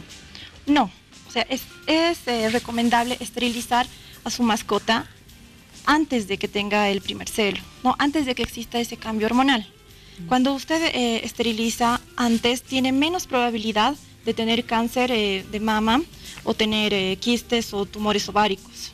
¿Aproximadamente de qué etapa, de qué edad estamos hablando que es la edad apta para la esterilización? Los podemos esterilizar desde los 3 meses hasta los 6 meses, que es más o menos el tiempo en que entran en su primer celo. ¿Ya? ¿Y esta etapa de esterilización en qué consiste? ¿Genera algunos riesgos, algo por qué temer, o es un procedimiento bastante común, bastante sencillo? Bueno, toda cirugía tiene cierto riesgo, pero hoy en día las esterilizaciones son más fáciles de realizar, tenemos mejores técnicas, el posoperatorio ya no es tan traumático como era antes, ¿no? La incisión en la esterilización debe ser de unos 2 a 3 centímetros, no más. Muy bien. Para todos ustedes, saber que tienen alguna perrita en casa que probablemente está en etapa de gestación, está en la dulce espera, ¿cómo podríamos darnos cuenta, doctora, aparte del tiempo de gestación, qué síntomas presentan los animales cuando ya están muy cercanos a ese momento del parto? Bueno, la temperatura desciende a 37 grados. Es el mayor signo que uno puede observar. Para ello, entonces, tendríamos que estar controlando su temperatura. Claro, controlar la temperatura no es nada difícil, ¿no? O sea, existen termómetros digitales iguales de 20 pesos que todo el mundo creo que los puede comprar. No, la temperatura se realiza de manera rectal y usted puede monitorear a su mascota todo el tiempo, ¿no? ¿Cuál era la temperatura apta que usted nombraba? 37 grados centígrados. ¿Y aproximadamente cuántas veces al día se tendría que realizar esa toma de la temperatura? Unas 2 o 3 veces al día, pero la temperatura normal es de 38 a 38.5. Muy bien. Hace un momento también nos hablaba de los ejercicios que deben evitar los animales, evitar correr, por ejemplo. ¿Cómo podemos evitar eso en un animal que no comprende tal vez que se encuentra en esa etapa de gestación, ¿no? ¿Cómo lo ayudamos? Bueno, pueden darle paseos 2 o 3 veces al día, pero evitar que se estrese, ¿no? Es decir, no llevarlos por calles muy ruidosas, evitar que esté en contacto con otros animales, bueno, con otros perritos callejeros. ¿Y cómo se sienten los animales, doctora, cuando están en esa etapa de gestación? ¿Es similar, por ejemplo, a las mujeres que presentan distintos síntomas, mayor cantidad de malestares en los primeros 3 meses de embarazo? ¿Cómo es en ellos? Es similar. Bueno, son 2 meses. En el primer mes sí presentan náuseas, dejan de comer o comen solamente las cosas que les gusta. Es posible que bajen de peso.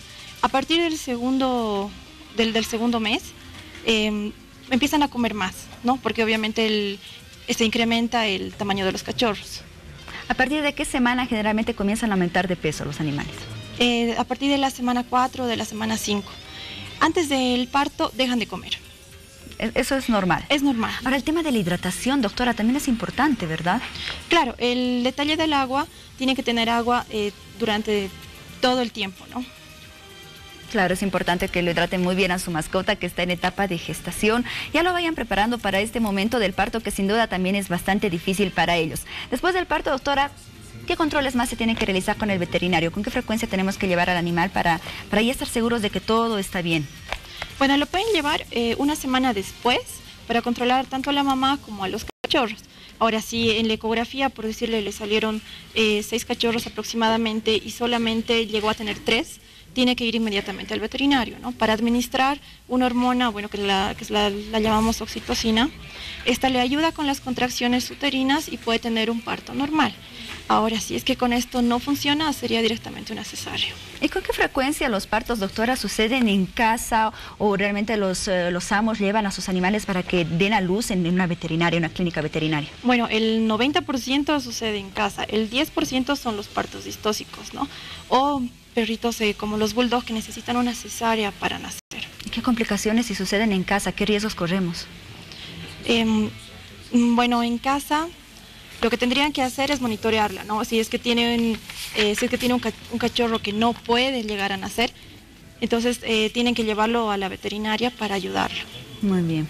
Muy bien, doctora Pamela Roca Aguirre, agradecerle por su presencia en esta noche. Gracias por orientarnos respecto a la etapa de gestación que atraviesan nuestros animalitos. Licenciada en Medicina Veterinaria y Zootecnia y además gerente propietaria y veterinaria de Animal Zone. Doctora, hasta otra oportunidad. Muchas gracias. Bueno, muchas gracias. Oye, vamos contigo, Pamela. Tenemos el video viral en las redes sociales.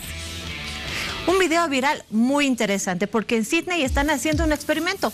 ¿Y quieren saber cuál es? Los dejo.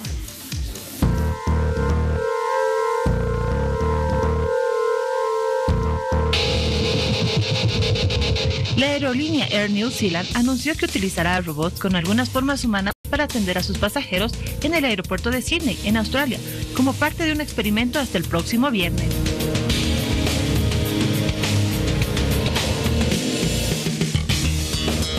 Esta aerolínea ha introducido un nuevo software llamado Oscar que simula una interacción con los pasajeros, además de tener un sistema biométrico que reconoce los boletos mediante sensores telemétricos.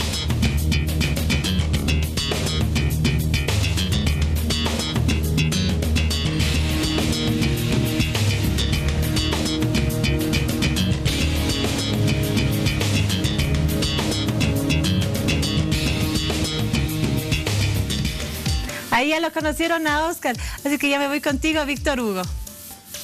Este pasado 15 de agosto ha comenzado a regir en nuestro país un incremento en el costo del millar de pies cúbicos de gas natural para las industrias en nuestro país, el gas destinado a las industrias.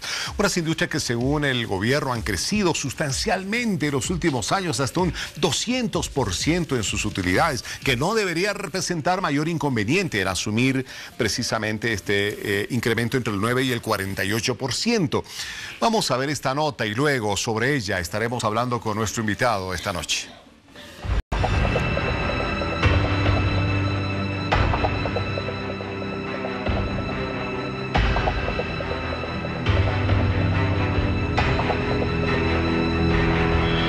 Agencia Nacional de Hidrocarburos, a través de la Resolución Administrativa 0331 del 13 de agosto del 2017, permite el alza de precios del gas natural para el uso de las industrias de un 47%. Sin embargo, los precios de los sectores tanto doméstico, comercial y gas natural vehicular continuarán sin el aumento alguno. Por otro lado, Hasta el mes pasado las industrias pagaban $1,7 por millar de pies cúbicos. No obstante, ante esta nueva medida, pagarán un total de $2,5, lo que deja ver de que dicho incremento será alrededor del 50%. Recordemos que esta nueva disposición entró en vigencia a partir del pasado 15 de agosto y que en los últimos días causó malestar en el sector industrial, ya que ellos argumentan de que esta medida tomada establece un total desincentivo para la industrialización en nuestro país, además de restar productividad y competitividad a la industria nacional, impulsará al crecimiento del contrabando y la importación de productos manufacturados. Ante esto, la Cámara Nacional de Comercio de Industrias por su parte también manifestó su rechazo a la presente resolución administrativa emanada por la Agencia Nacional de Hidrocarburos y solicitó al presidente Evo Morales anular la medida por los múltiples efectos que podría ocasionar su implementación. Y bueno, la reacción de los industriales fue inmediata después de conocerse el incremento del costo del gas natural para este sector.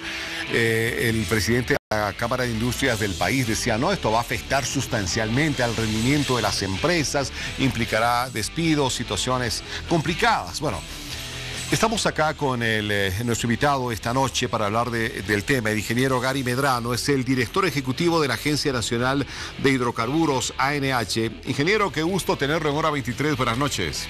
Gracias, Víctor Hugo. Gracias a ti, a todo tu equipo por invitarnos y por tener este momento para poder despejar todas las dudas habidas y por haber sobre este tema que ha causado polémica los últimos días.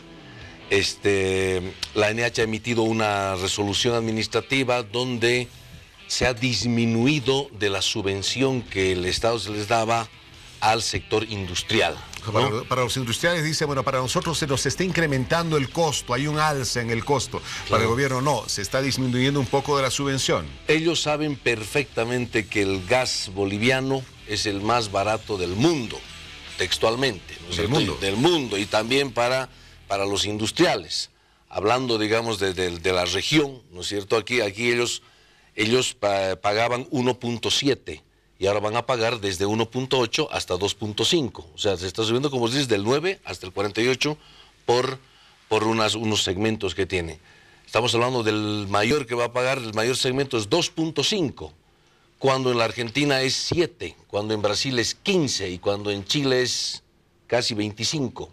Ingeniero, le propongo... Dólares por millar de pies cúbicos. Para que el ciudadano que nos esté viendo lo tenga todo clarito, entiendo que tiene una presentación, para que vayamos viendo partecita por partecita y vayamos explicando la medida que ha tomado el gobierno. A ver, ¿qué estamos viendo ahí? Adelante, aquí estamos viendo todo el gas natural que produce, que sale de la tierra, de las entrañas de nuestro territorio bendecido, ¿no es cierto? Es toda esa torta. La parte verde es el gas natural que exportamos, porque Argentina, de eso vive Bolivia, de Argentina y Brasil, ¿no? De eso vive Bolivia, el 50% de los ingresos viene de exportar a y ese pedacito de la torta amarillo. Y el pedacito amarillo es lo que se consume aquí en Bolivia. Ahora, ese pedacito amarillo, la siguiente, por favor. El pedacito amarillo, fíjate cómo ha ido creciendo desde el año 2000 hasta el año 2016, ¿no? Se ha prácticamente... duplicado. 38.111 millar de pies cúbicos al día. Sí. El 2000. Y ahora 108.000. Sí. Entonces, ¿eso qué significa? Que hay más industrias, que hay más movimiento, que hay industrias que antes no utilizaban el gas natural, se han incorporado al gas natural, se han convertido en eficientes, llamémosle, porque antes utilizaban sus máquinas eran a diésel, ¿no? Entonces, aquí el gas natural es un combustible barato, limpio y seguro. Seguimos con el mercado interno. El mercado interno, podemos ver acá, la parte anaranjada es todo lo que se distribuye el gas natural por redes, es decir, la categoría doméstica, de la que tenemos en la casa. Víctor Hugo, ¿tú tienes gas natural en tu casa? Te pregunto. Tengo gas natural en mi casa. Y seguro que no has pagado ni un solo centavo para tener gas natural y pagas mensualmente entre 8 o 15 bolivianos. Sí, señor. ¿No es cierto? La parte azul es las generadoras eléctricas, ¿no es cierto? Son las termoeléctricas que generan. Y hay un pedacito de un 12% que se le llama el consumo directo, que son el consumo de la misma industria hidrocarburífera, lo que usan las refinerías, lo que usan los compresores para transportar los ductos. Ahora nos vamos al gas natural por redes, propiamente. Siguiente cuadro, cuadro, señor director, siguiente por cuadro, favor. por favor. Fíjate ahí, la resolución administrativa de disminución de la subvención se ha hecho a la parte amarilla, a la parte industrial, o sea, a la parte, a la mitad de la torta, llamémosle, del mercado interno.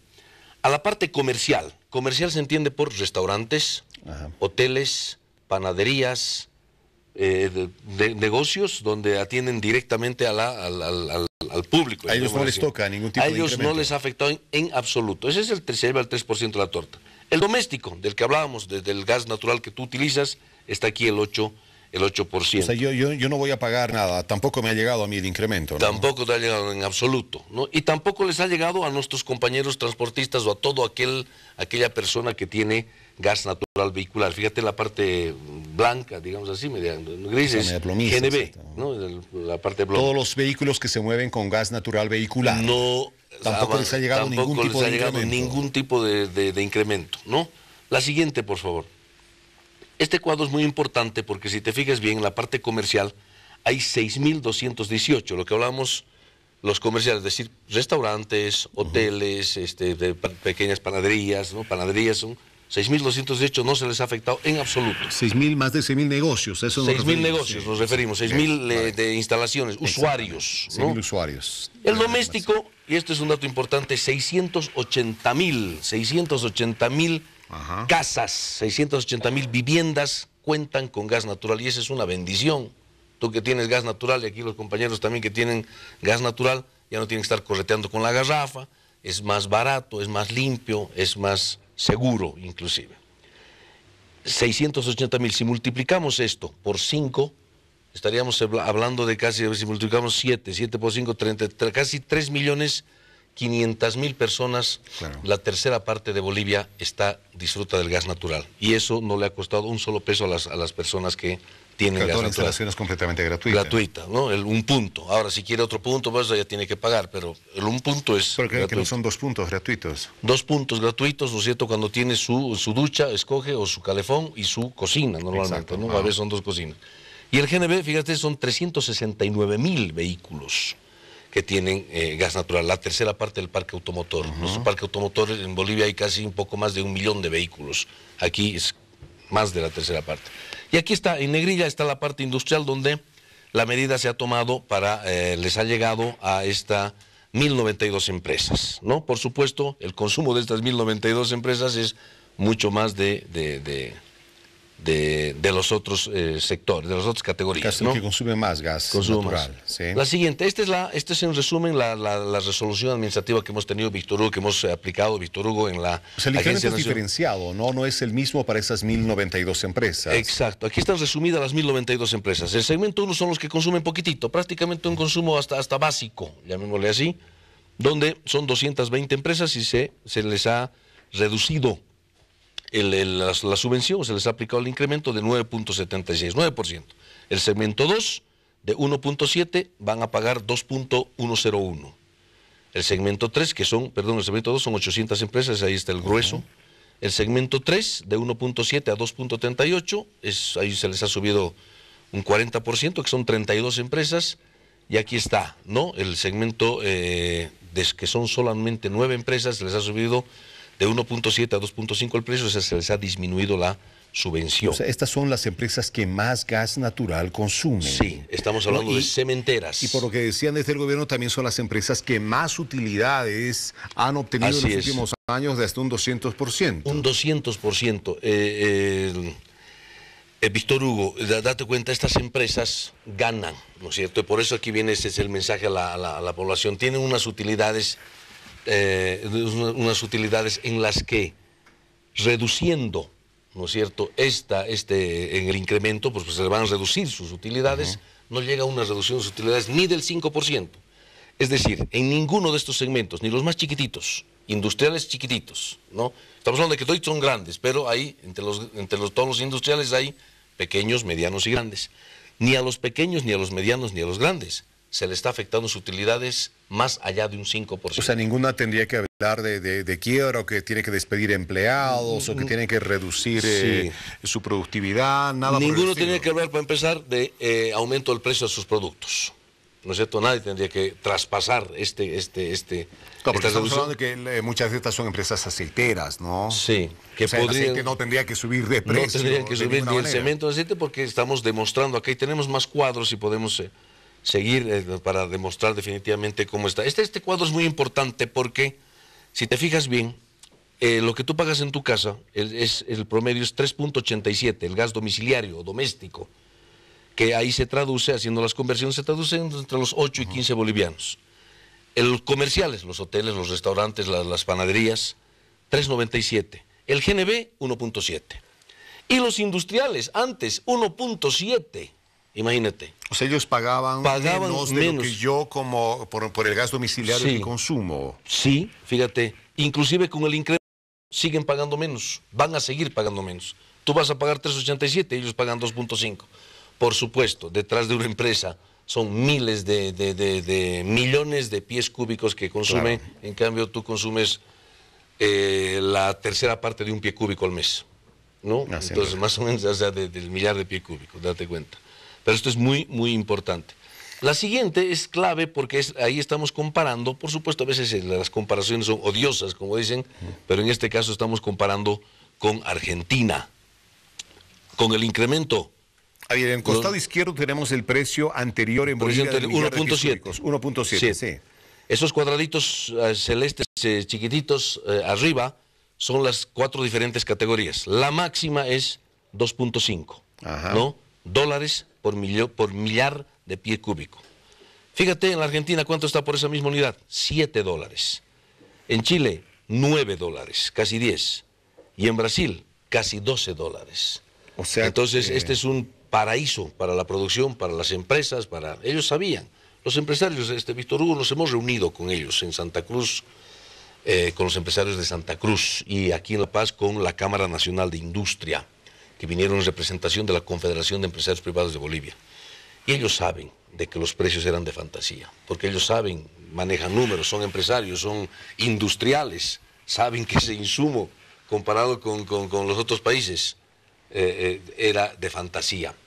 Entonces, ellos de alguna manera lo han asumido, por supuesto, salen porque tienen representación de sus bases y por supuesto a nadie le gusta que le afecten de alguna manera con esta disminución de la subvención.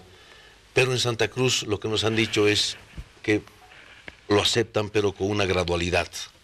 Y aquí en La Paz nos dicen, ¿no es cierto? Nos dicen, sí, está bien, pero ayúdenos en otros temas que nosotros tenemos con otras carteras de Estado.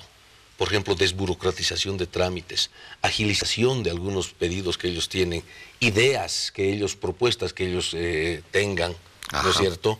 La lucha contra el contrabando en algunos sectores, ¿no es cierto? Textiles, por decir, son 7.000 kilómetros de frontera que tenemos, claro. Víctor Hugo. Se ha avanzado mucho en el tema aduanero, contrabando, pero a veces hay unas áreas que son muy vulnerables. O sea, lo que nos está diciendo, director, es que ya de alguna manera el sector industrial ha aceptado esta realidad. La asume porque se observa que hay una muy gran diferencia en cuanto al precio del gas en Bolivia frente a los países vecinos. Y sí se puede trabajar en lo que ellos piden, sí se puede hacer lo que ellos piden. Sí, por supuesto. Por ejemplo, te pongo un ejemplo, en Santa Cruz hablamos de la cementera Itacamba, ¿no? Es una cementera nueva, que está en la Chiquitanía, ¿no? Entonces ellos dicen, oye, está entrando un cemento legal, importación legal, está entrando grandes cantidades de cemento peruano. Entonces dice, oye, den pues prioridad, hagan algo para que se evite que entre el cemento peruano, ¿no es cierto? Y que más bien se produzca acá el cemento, o sea, que se venda más el cemento boliviano. Víctor Hugo, hay otro tema clave. Estamos hablando de eficiencia energética. ¿Qué es eficiencia energética? Cuando vos tienes el gas casi regalado, llamémosle así, baratísimo, como es acá, pues vos abres la llave y ¿qué te importa? ¿Me entiendes? Total, serán pesos más, pesos menos.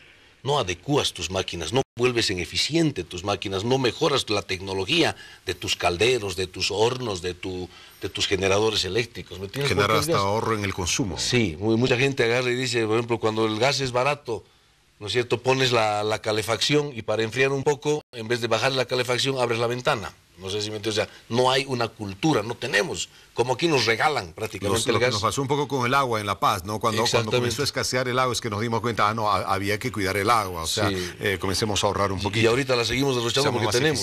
Bueno, ¿cierto? O sea, fíjate, no tenemos esa cultura. De antes, exacto. No hay una cultura. Entonces, esa es la realidad de Víctor Hugo. Hemos conversado, tenemos más reuniones, por supuesto que tenemos más reuniones, y esperemos de que con las otras mesas que se abran, sea esto un ganar-ganar. Ingeniero, lo que al ciudadano que nos está viendo en este momento le interesa, seguramente muchos industriales también lo están haciendo, pero al ciudadano en particular lo que le interesa es saber de que este incremento en el precio del gas natural al sector industrial del país no ha de afectar al costo de ninguna naturaleza de cualquier producto, ¿no es cierto?, que sea producido por estas industrias. O sea, eso queda absolutamente claro. Y por lo que nos dice, por esta disponibilidad que tiene el gobierno de charlar sobre otros temas que son de interés de los industriales, estos ya de alguna manera han asimilado este costo o con el compromiso de que no ha de haber un incremento en sus productos, en el precio de sus productos.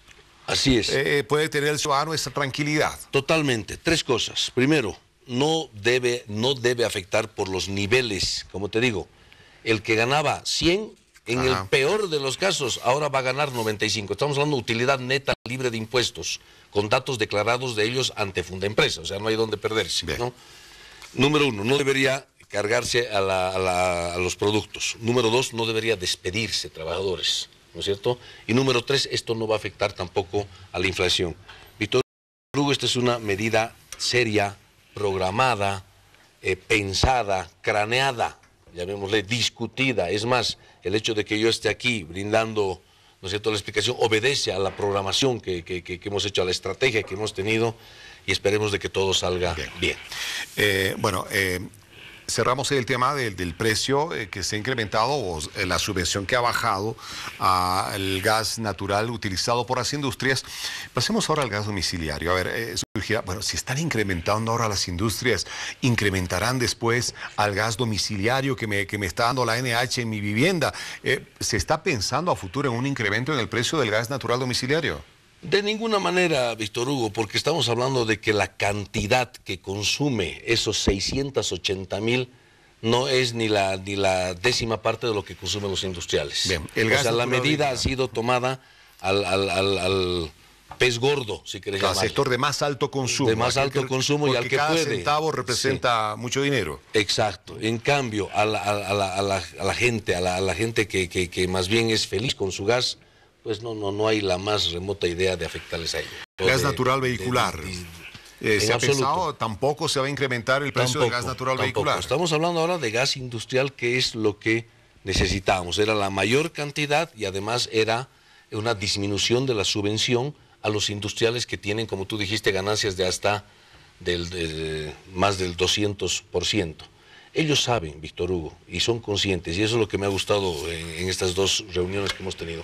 Gente madura, gente querendona de su tierra, ¿no es cierto? Y gente que sabía que los precios que ellos tenían eran de fantasía. Y además ellos saben que en estos últimos años nunca han ganado tanto dinero como industriales que en estos últimos años. Bien, bueno, estamos hablando de que el ciudadano puede quedarse absolutamente tranquilo en sentido de que no tendría que haber ningún incremento de los precios de los productos que son industrializados por estas grandes industrias alimenticias, sobre todo como el aceite. Uno, dos, cementeras. Que tampoco tiene que, o cementeras, tampoco preocuparse de que se vaya a incrementar a futuro el precio del gas domiciliario o vehicular, así que todos a estar tranquilos, para llegar un poquito a la calma y bueno, a esperar que todo esto se resuelva rápidamente con este sector. Bueno, ingeniero Gary Medrano, director ejecutivo de la Agencia Nacional de Hidrocarburos, gracias por haber estado con nosotros esta noche. Gracias a ti, Víctor Hugo, un abrazo, gracias a ti. Como te digo, es importante que nos hayas dado este espacio para poder despejar todas esas dudas que andaban rondando. Aquí está, de cara a autoridades del Ministerio de Hidrocarburos, del sector hidrocarburos, estamos explicando con datos y con fuentes, entonces cualquier otra versión en redes maliciosa no tiene nada que ver. Muy bien, muchas gracias. Muchas gracias, ingeniero. Bueno, vámonos un corte y en unos momentos un tema muy interesante, no se lo pueden perder, no se esperan.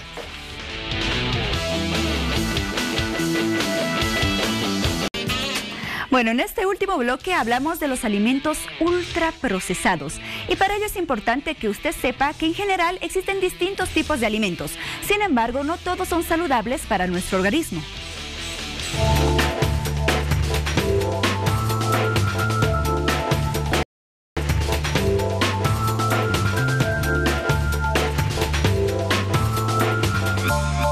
Los alimentos ultraprocesados son aquellos que están elaborados principalmente con ingredientes industriales, que contienen poco o ningún alimento natural.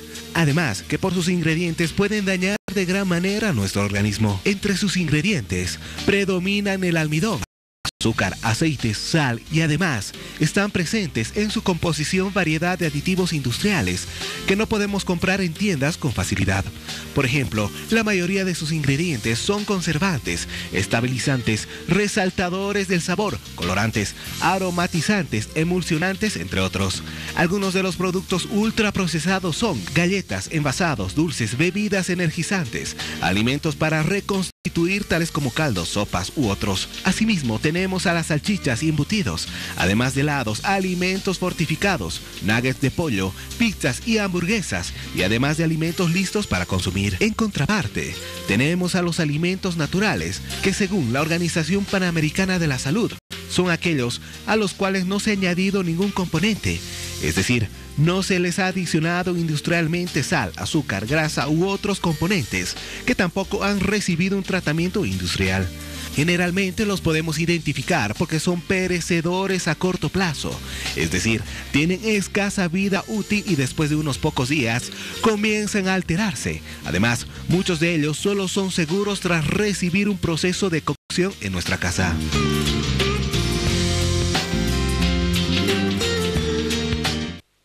Bueno, cómo nos gusta servirnos estos alimentos ultraprocesados, ¿no? Mucha salsita, mucha azúcar, cositas ricas, frituras. Bueno, somos nosotros una estadística más en la gran industria de este tipo de alimentos en el mundo.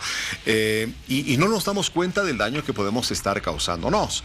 Para hablar de estos alimentos ultraprocesados, su impacto en nuestra salud, hemos invitado a dos expertos en la materia que están con nosotros esta noche aquí en Hora 23 y ya se los presento. Están con nosotros la licenciada Inge Cortés, que es nutricionista, jefa de la Unidad de Nutrición y Dietética del Instituto de Gastroenterología Boliviano-Japonés. Tiene especialidad en el área clínica y lleva más de 20 años ejerciendo su profesión. Licenciada Cortés, qué gusto tenerla en Hora 23. Buenas noches, muchas gracias por la invitación. Hasta rimado me salió. Creo que ¿no? sí. Exacto. Bueno, y está con nosotros también acá el doctor Juan Antonio Guerra.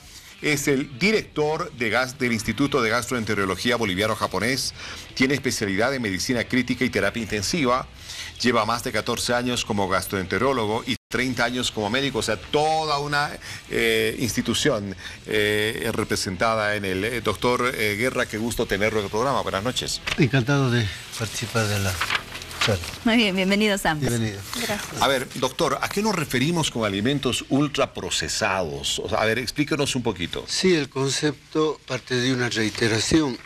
Son los procesos que reciben los alimentos desde el momento de su obtención. Puede ser una granja, una chacra. Desde ese momento hasta el momento en que esté en la mesa para el consumo. Entonces, estos alimentos, generalmente tomados de la industria, agregan un valor nuevo, un valor agregado para terminar en la mesa del comensal. Y todos esos procedimientos tienen diferentes características, diferentes modalidades. Se usa calor, se usa frío, se usa químicos, y entonces todo eso constituye un procedimiento que varía de acuerdo al tiempo del consumo del alimento. A veces el consumo es rápido y no necesita un proceso, una fruta, etc. Y otros alimentos requieren un proceso fundamentalmente para incorporar sustancias que van a le van a dar un tiempo de consumo. Nosotros cuando vamos a adquirir un alimento debemos siempre verificar la fecha de vencimiento, en el cual es posible consumir esos alimentos sin ningún problema. Entonces, todos esos procesos son los que ahora vamos a ver y vamos a conversar para ver finalmente en qué situación puede incidir en la salud de los pacientes. Bien, licenciada, ¿podemos desarrollar un poco más acerca de esos procesos a los cuales son sometidos estos alimentos y si es que estos procesos afectan al valor nutricional, tal vez lo eliminan o lo reducen? En muchos de ellos, si los procedimientos son dentro de lo normal, de lo natural, el alimento simplemente, digamos, trata de conservar su valor nutricional, como decía el doctor, hasta llegar a la mesa, en el cual se mantiene y se conserva. Los alimentos en sí la mayoría son perecederos, o sea, se pueden echar a perder muy rápido. Entonces, estos procesos hacen de que más bien se conserve en épocas, digamos, que no tenemos, qué sé yo, una fruta determinada, podemos, digamos, tener mediante los procesos, podemos llegar a consumir en otra etapa o época, digamos, del año. En el caso de los alimentos ultraprocesados, tendríamos que entender que estos son alimentos muy químicos, que no solamente el alimento final está procesado, sino también está compuesto por ingredientes ya procesados. En el ultraprocesado es donde los niveles, digamos, de aditivos que tienen que tener normalmente estandarizados, hay muchas veces, digamos, que se exagera mucho, entonces ahí ya el alimento está con mucho conservante, mucho colorante, mucha sustancia química, obviamente que eso va a repercutir en la salud también, ¿no? Vamos a mencionar algunos de esos alimentos de los que estamos hablando. Cuando uno va a un supermercado, por ejemplo, se encuentra, bueno, por los estudios que se hicieron, con cerca de un 80% de los comestibles que tienen estas características, ¿no es cierto? Entre ellos las bebidas azucaradas, los precocinados, la bollería, las carnes procesadas, las galletas, lácteos azucarados, postres, dulces, cereales refinados, pizzas, nuggets, barritas energéticas, dietéticas. O sea, estamos hablando de una gran cantidad de productos que tienen estas características de las que estamos hablando ahora. Pero además, doctor, pueden tener combinaciones adictivas, porque lo que le interesa a la industria que produce este tipo de alimentos es que nosotros apetezcamos cada vez más ese tipo de alimentos, ¿no es cierto? Que nos volvamos adictos a ese tipo de alimentos. Y es cierto, mucha gente es adicta a estas cositas. Eso es muy evidente. En el repaso que habíamos hecho de algunos ejemplos clásicos, tenemos una marca de una gaseosa que realmente tiene sustancias adictivas. Es un hecho que también en algunos productos de comercialización mundial de pollo, especialmente, que crean adicción, porque esa es la finalidad. El objetivo fundamental de estos procesos es eliminar las bacterias de los alimentos.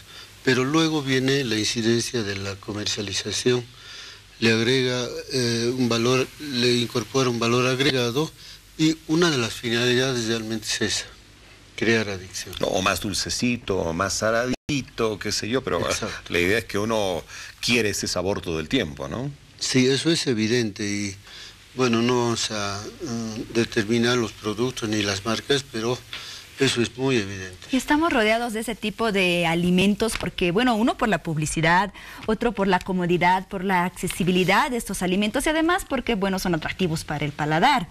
Pero, ¿qué daños pueden causar los alimentos ultraprocesados a nuestro organismo, doctor? ¿Qué enfermedades puede generar? ¿Cómo nos puede afectar? Bueno, las enfermedades o los problemas en salud podemos decir que son de dos tipos, los de compromiso general, afectación general y los localizados en el aparato digestivo. Podemos referirnos al aspecto general, las clásicas reacciones alérgicas por intolerancia o por mal procesamiento y finalmente por la manipulación inadecuada de estos alimentos. Entonces hay una reacción generalizada que puede tener una repercusión neurológica, dérmica, respiratoria y puede ser muy grave. Además hay otro elemento que hay que tomar en cuenta cuando hablamos de alimentos ultraprocesados, doctor, que es la obesidad. o sea, altísimos índices de obesidad derivados precisamente del consumo de este tipo de alimentos. Sí. Entonces, eso es un problema, digamos, a largo plazo, por la adicción que uno puede tener a cierto tipo de alimentos. Y la otra afectación ya se refiere más al aparato, al tubo digestivo y fundamentalmente a nivel del estómago, del hígado y del intestino. A ver, yo tengo algunos datos de los efectos negativos que pueden tener estos alimentos, y algunas características negativas también. Los alimentos ultraprocesados, bueno, tienen un escaso perfil nutricional, dice acá. Además, están asociados a sobrepeso y obesidad, que lo decía Víctor Hugo. Son alimentos que pueden estar vinculados también a la presencia de cáncer, esta enfermedad terminal. Alimentos que pueden inducir cambios metabólicos negativos, por supuesto. Son pobres en nutrientes saludables como fibra, omega 3, antioxidantes, y además poseen más sodio, grasas trans y saturadas y mayor densidad energética. ¿Estamos de acuerdo con estos puntos, licenciada? Sí, o sea, generalmente es casi todo lo que ha mencionado, ¿no es cierto? Y, digamos, reiterar la composición de las grasas trans, las cuales pueden llegar incluso a depositarse en las vellosidades intestinales. Entonces, es como competir para la absorción de nutrientes buenos y la absorción impiden la absorción de nutrientes, digamos, los que sí van a hacer de que uno pueda asimilarlos y te pueda servir para, pues, qué sé yo, para el crecimiento y la actividad que realizan desde los niños hasta los adultos. Entonces, sí, o sea, no es una competencia entre la absorción de alimentos nutrientes que nos van a servir.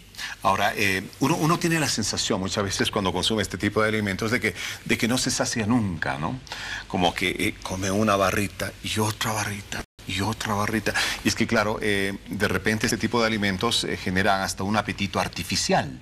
Exacto. Por su naturaleza, precisamente. La industria quiere plata y finalmente lo que le va a dar plata es el mayor consumo sobre su producto. Es así. Entonces los alimentos generalmente están excesivamente en su composición con grasa y la sal, ¿no? Entonces, que digamos esa es la que te estimula más para que tú quieras y vayas queriendo más y más los snacks y todos los alimentos que contengan mayor cantidad de sodio y de la grasa trans. Se dice que mientras más alimentos ultraprocesados consumimos, tenemos menos dieta real, menos comida real en realidad en nuestra dieta, menos alimentos reales. Doctor, a ver, aparte de que nos afecta a distintas enfermedades que puede ocasionar en nuestro organismo, estos alimentos están relacionados con la obesidad, están relacionados con el cáncer, están relacionados también con enfermedades cardiovasculares, que es una de las principales enfermedades con alta tasa de mortalidad en el mundo. Exacto, porque hay diferentes tipos de grasas, como explicaba la licenciada, y provocan depósitos en vasos sanguíneos que son muy importantes, las arterias coronarias, las arterias del cerebro, etcétera, y provocan problemas de salud gravísimos, ¿no? Las famosas embolias o accidentes vasculares cerebrales, infartos de miocardio. De manera que ha mencionado con mucha exactitud la licenciada los dos grandes componentes de estos alimentos que crean adicción, que son el sodio, la sal y las grasas.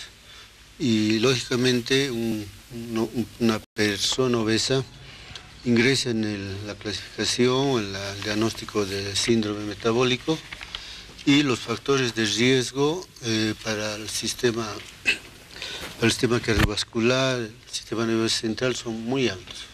Muy bien. A ver, yo creo que la gente que nos está viendo en este momento ya tiene claro cuáles son los alimentos ultraprocesados y qué daño les va a causar. Ahora vamos al otro lado. Ha quedado claro aquello, ahora vamos ya a la parte de las recomendaciones. Entonces, ¿qué alimentos consumir? ¿Qué le recomendamos a la gente para cuidar su salud, para evitar este tipo de productos que definitivamente nos pueden convertir en pacientes de hospital? Exacto. Entonces, antes de tener un paciente que tiene alguna afección gastrointestinal u otra patología, digamos, por el consumo excesivo de este tipo de alimentos ultraprocesados, es mejor, digamos, ir a una educación, qué sé yo, colegios, colegios, donde uno pueda, digamos, en este momento, digamos, ¿no? Donde uno, digamos, la gente te puede entender de que esos alimentos tienen que ser en lo posible no consumidos. En lo posible, es decir, porque, por ejemplo, en los colegios simplemente, qué sé yo, a veces hay un solo día de alimentación saludable que le llaman, un solo día, pero pasan 5 días, o sea, clases, donde los otros 4 días puedes comer de todo. Aquí estamos en campañas desde el Ministerio de Salud por prohibir la venta de tabaco, por ejemplo, los kioscos que están fuera de las escuelas. Debería hacerse campañas, creo yo, para definitivamente prohibir la venta de cualquier alimento ultraprocesado en los kioscos dentro de las escuelas. Ese punto, por ejemplo, es importante. ¿Por qué? Porque, por ejemplo, en el del tabaco o en el del alcohol, te ponen ahí, o sea, el consumo excesivo te producen, pero en ninguna de los alimentos procesados o los snacks, como se llaman, nunca van a encontrar una prohibición o qué te puede pasar si es que consumes. Bueno, ahora queda claro que un niño a lo que menos le va a prestar atención es alguna recomendación que le diga no comas esto que está rico. Mejor prohibirlo. Sí, entonces la educación y el consumo obviamente tiene que cambiar, pero eso va a ser, cuesta tanto porque, como decía en un principio, no es el tiempo, son los hábitos, donde te hace que no te dé tanto tiempo como para preparar una comida bien saludable para poder proporcionar a los niños que van al colegio, o a la familia que se reúne, o es más, a veces ni se reúne, digamos, y cada quien come por su lado, por el trabajo, la actividad y todo el diario vivir que tenemos. Así es. ¿No? Entonces, recomendar sobre todo, digamos, está como que bien trillado el decir, qué sé yo, fruta lo más natural, fruta de época, aceites sanos, el pescado, donde ahí tenemos ya omega 6, omega 3, entonces ese tipo de alimento, esa variedad de alimentos es que tiene que predominar en nuestra dieta. Muy bien. Doctor, ya para cerrar, sus recomendaciones finales para toda la gente que nos está viendo ahora. Sí, el peso es un tipo de control demasiado importante. Nos da una idea realmente de la clase de alimentación, nutrición que estamos recibiendo. El peso alto o bajo es deleterio para la salud. Entonces, el peso y las recomendaciones generales, no tener una vida sedentaria. Y en cuanto a nutrición, reiterar siempre que hay alimentos que se pueden consumir sin ningún problema y es preferible. Lo malo es que nuestra dieta, nuestras costumbres, la comida que se prepara en Bolivia, en La Paz, en Cochabamba especialmente, son ricas en grasa, ¿no? Acá tenemos fricasé, chicharrón, etc. Entonces, limitar a ciertos días de la semana o del mes o del año. Hay un ejemplo, ¿no?, que decimos nosotros: cordero una vez al año, chancho una vez al mes, y ir limitando porque se puede comer en forma muy agradable, pero evitando esas cosas que hacen mucho daño. Le decimos eso a un cochabambino, sí, no va a dormir tranquilo. Nosotros mismos no cumplimos. Muy bien, agradecemos a nuestros invitados esta noche, a la licenciada Inge Cortés, nutricionista, jefe de la Unidad de Nutrición y Dietética del Instituto de Gastroenterología Boliviano-Japonés. Muchas gracias, licenciada. Pues a ustedes, muchas gracias. Y gracias al doctor Juan Antonio Guerra, director del Instituto de Gastroenterología Boliviano-Japonés. Doctor, hasta otro momento. Muchas gracias. A ustedes, muy amables. Doctor, muchas gracias. Muy bien. Bueno, nos damos una pausa, ya volvemos. Espérenos unos minutos.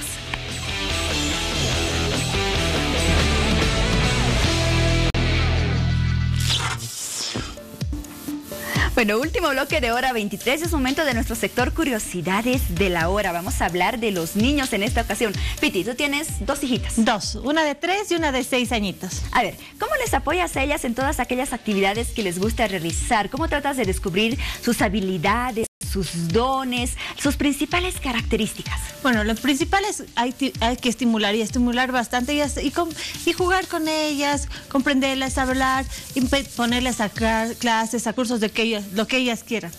Así es, porque detrás de cada niño puede haber grandes habilidades, Piti. Pueden ser futuros presidentes, pueden ser futuros científicos, pueden ser grandes genios, así como los cuales vamos a conocer en los siguientes minutos. 5 niños maravillosos con habilidades que les va a sorprender. Elise Tan Roberts.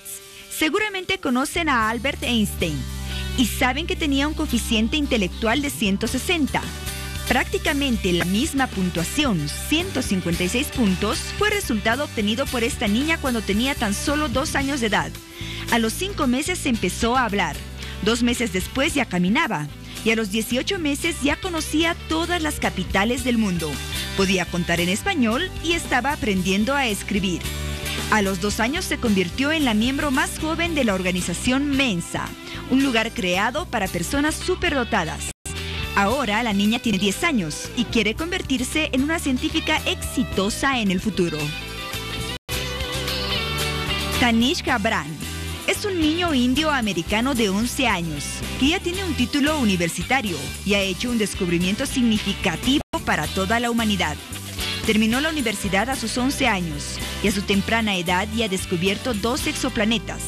En un futuro quiere convertirse en médico, ganar el premio Nobel y convertirse en el presidente de Estados Unidos. Hitan Bortnick es un niño maravilla de la música, que entró en el libro Guinness de los Récords en el 2011 y a los 11 años, cuando se convirtió en el músico más joven en hacer una gira mundial por su cuenta y en solitario. En esa ocasión realizó 28 conciertos en diversas ciudades. Desde los 3 años, Hitan podía tocar diversas melodías en su pequeño piano y 2 años después ya componía sus propias canciones. Así dio su primer concierto a los 6 años. Sus padres están orgullosos de él y le apoyan en todas las formas posibles. He Jait, este niño de 5 años es oficialmente el piloto más joven del mundo. Tiene una entrada en el libro Guinness de los Récords e incluso un certificado. Voló un avión durante 30 minutos sobre un territorio de una reserva natural de Beijing. Claro que había un instructor con él actuando como segundo piloto para evitar un posible accidente, pero el niño realizó el vuelo por su cuenta y sin problemas, aterrizando en el lugar apropiado. Ramsés Sanguino. Este niño sufre el síndrome de Savant, una condición rara en la cual una persona con discapacidad de desarrollo demuestra habilidades increíbles o prodigiosas. Ramsés, de 5 años de edad, puede hablar 7 idiomas y además puede leer la mente de otras personas. El niño comenzó a hablar en español, inglés, italiano y alemán y posteriormente aprendió 3 idiomas más. Pero eso no es todo. Después la madre anunció que el niño también tenía signos de telepatía, lo cual fue comprobado por científicos que realizaron experimentos. Ama a tus hijos y recuerda que para seguir pensando en el futuro, ellos te necesitan presente.